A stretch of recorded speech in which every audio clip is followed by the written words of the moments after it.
Hello बच्चों, तो ये है आपका प्रश्नावली 4.1 का प्रश्न संख्या तीसरा।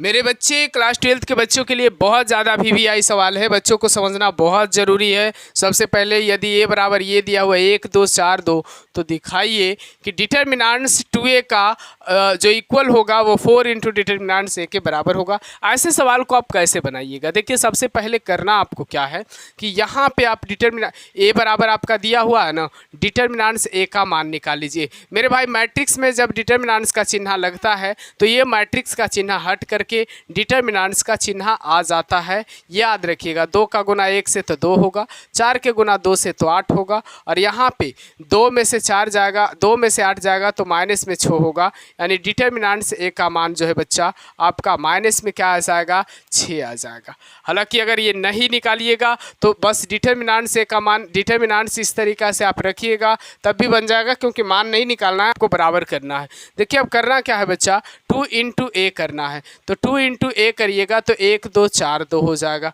ए का मान तो यही है ना जी। उसके बाद मल्टीप्लाई करिएगा तो 2 1 2, 2 दूना 4, और यहाँ पे आपका 4 दूना 8 हो जाएगा, और 2 दूना क्या हो जाएगा, 4। क्योंकि मैट्रिक्स में सब अवयव में मल्टीप्लाई होता है, तो ये आपका 2a का मान हो गया। अब हमें निकालना है 2a का डिटर्मिनेंट्स का मान। तो जैसा ही इसमें डिटर्मिनेंट्स का सिंबल लगेगा तो ये डिटर्मिनेंट्स में बदल जाएगा, 2 4 8 4 हो जाएगा बच्चा। इस तरीक़ा से हो जाएगा।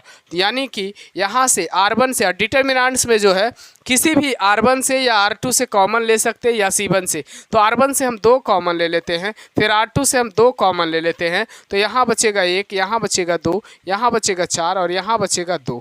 तो 2 दूना 4 हो जाएगा बच्चा। और ये जो मान है आपका डिटर्मिनेंट्स a का मान है, तो यहाँ लिख दीजिएगा 4 इंटू डिटर्मिनेंट्स a, यानी 2a का जो डिटर्मिनेंट्स है वो आपका 4 इंटू डिटर्मिनेंट्स a के बराबर आएगा। और इसी तरह से चौथा सवाल भी बन जाएगा। क्या आपको समझ में आया? अगर समझ में आया तो चौथा सवाल भी आपका बनेगा। दोस्तों तक शेयर करिएगा, एक लाइक करिएगा। धन्यवाद, फिर मिलते हैं।